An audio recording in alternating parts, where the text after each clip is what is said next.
Hi guys, my name is Chloe, welcome back to my channel, and today I'm going to be talking about my top 10 releases of 2024.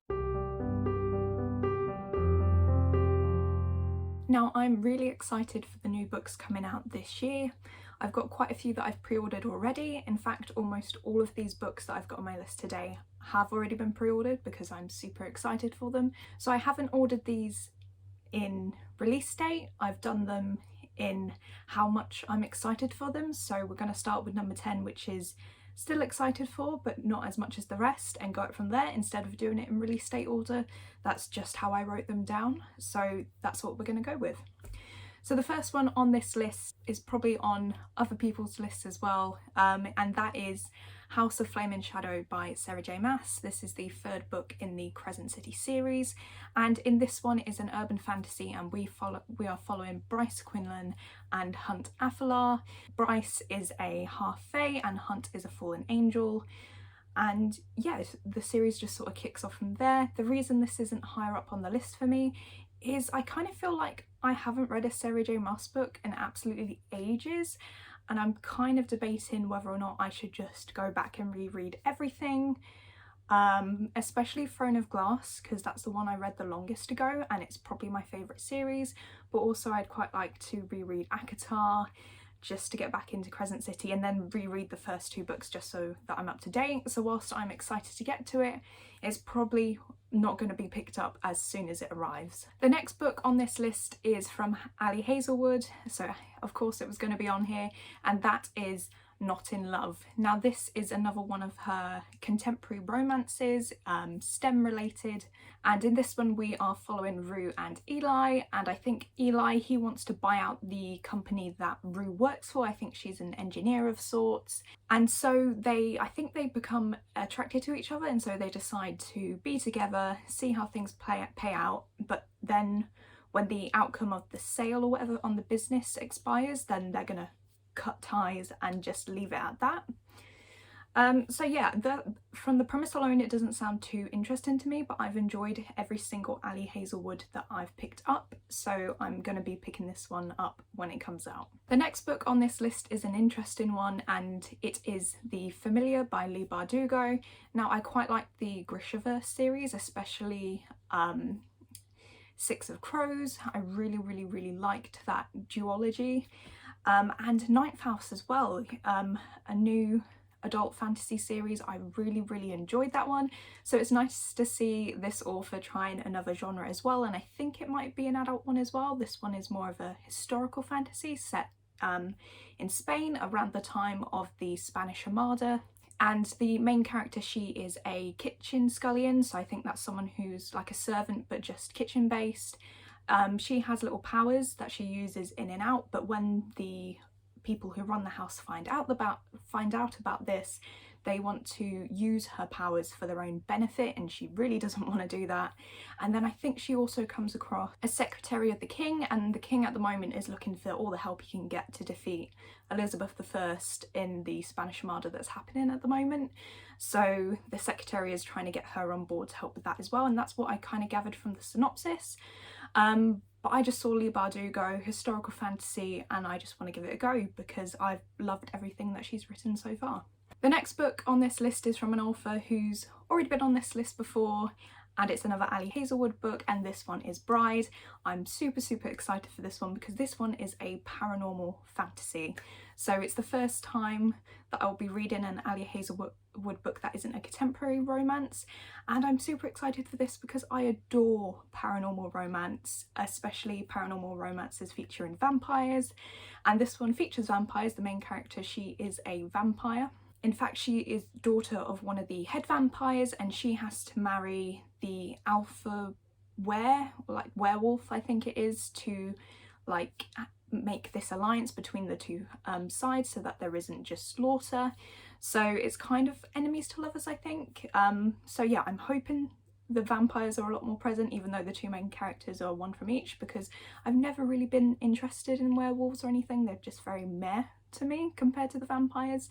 But yeah, I'm very excited to pick this one out, and yeah, it's coming out soon, so I can't wait. Next is a book that is already out in some countries, but I still have to wait until the end of February to get this one, and this is Mislaid in Parts Half Known by Seanan McGuire. This is book 9 in the Wayward children's series, which is one of my favourite series. It's just so whimsical and cosy, but also dark and grim in places as well, and it's just a pleasure to read. And I usually end up doing a reread of the whole series before the new book comes out, because they're novellas, so they're about 200 or just under 200 pages each, and I just have a blast. So I need to start my reread soon. But yeah, I can't say too much about this book. Just that we're following Antsy again, who was featured in the previous book, and we are following her as she goes through more portals, explores new worlds. And one of the big things that I'm super excited about is the cover has dinosaurs on it, and they are mentioned in the synopsis, so I'm super excited for that. The next book is a thriller by one of my favourite thriller authors, and that is The Midnight Feast by Lucy Foley. I have adored every single book that Lucy Foley has written, my favourite one so far being The Guest List, because it was inspired by And Then There Were None. So yeah, I've loved everyone that comes out. This one is set in Dorset, where you have a new hotel opening, so there's lots of people around for this opening, and I think people end up dying, but it's also set on the coast, but also backdrops onto an ancient wood as well, so I don't know if that means there's going to be some fantasy elements. I doubt it, but that would be super cool. It wouldn't be the first time I've seen something really unexpected in a thriller book. But yeah, I'm really hoping this book goes back to more of the format of The Guest List and The Hunting Party, because I really liked not knowing who was behind all of the killings, which is quite usual for a mystery thriller, but also not knowing initially who had been killed. I just found that so interesting, and you got to reveal both of those things as you read more of the book. So yeah, either way I'll enjoy it. Like, the Paris apartment was still great, but I'm kind of hoping it's more akin to her previous books. The next book on this list is also a thriller, and by a author that I recently discovered last year, and this is The Reappearance of Rachel Price by Holly Jackson. As you know, A Good Girl's Guide to Murder is one of my favourite series of all time. It made number 2 on my favourite books of last year. It's absolutely amazing. I fell in love with it, and I was really shocked at how good it was, considering it was a YA thriller. Saying that though, I'd never read one before, so I don't know why I didn't expect much from it, but it was absolutely incredible. Check it out if you haven't already. But anyway, this is a new standalone, and in this one we are following Belly, and her mother went missing 16 years ago when she was a very young child, and the families finally decided to open up about what happened that day. Belly was one of the only people who saw what happened, but she doesn't remember it because of how young she was.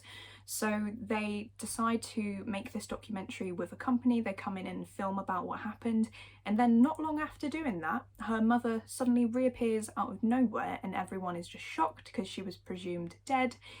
And so in this, I think we're going to follow Belly as she gets to know her mother again and find out what really happened that night. So that just sounds super intriguing. But yeah, I'm gonna catch up and read 5 Survive before I read this, because I'm a little bit behind on her last release. So yeah, need to get to that one. Next is a book that I've been anticipating for the longest time. Unfortunately, it's a book that keeps being pushed back, but this means it's going to be absolutely amazing when I finally get to read it. And this is Silverborn by Jessica Townsend. This is the 4th book in the Nevermoor series, which is probably my favourite middle grade series actually.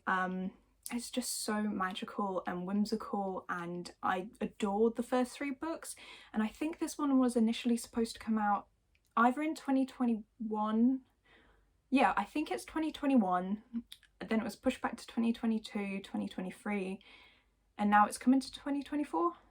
Something like that. Either way, I've been waiting for this book for 2 to 3 years, and it's finally coming out this October. Fingers crossed, hopefully I haven't jinxed it. And yeah, I really can't wait to read this book.